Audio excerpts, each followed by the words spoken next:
आपकी विश्व समाचार अपडेट में आपका स्वागत है। यूनाइटेड एयरक्राफ्ट कॉरपोरेशन के प्रबंध निदेशक वादिम बेडेखा ने पुष्टि की है कि एक विदेशी साझेदार को रूस निर्मित Su-57 लड़ाकू विमान प्राप्त हुआ है। श्री बेडेखा ने 19 नवंबर को कहा कि ये लड़ाकू विमान पहले से ही सक्रिय ड्यूटी पर हैं और अपनी बेहतरीन खूबियों का प्रदर्शन कर रहे हैं।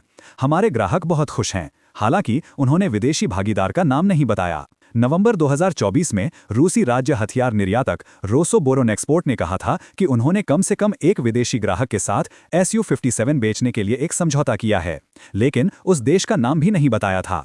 इस साल फरवरी में अल्जीरियाई राज्य मीडिया ने बताया कि अल्जीरियाई सरकार ग्राहकों में से एक थी और अल्जीरियाई पायलट रूस में Su-57 उड़ाने का प्रशिक्षण ले रहे थे।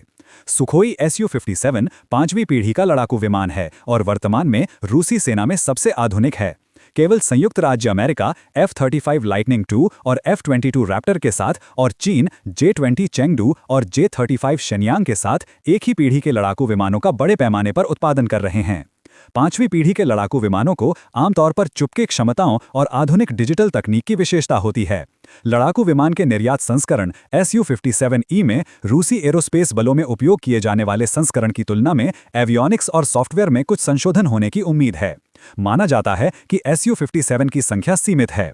फ्रंटेलिजेंस इनसाइट नामक एक ओपन सोर्स रिसर्च ग्रुप ने अक्टूबर 2024 में कहा था कि Su-57 उत्पादन लाइन पश्चिमी प्रतिबंधों के कारण खतरे में है, क्योंकि इसमें विदेशी निर्मित घटकों का उपयोग होता है।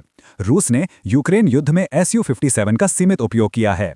इसके बजाय मॉस्को मुख्य रूप से चौथी पीढ़ी के विमानों जैसे Su-27 और Su-35 पर निर्भर रहा है, जो अमेरिकी F-16 फाइटिंग फाल्कन जैसे लड़ाकू विमानों के बराबर हैं।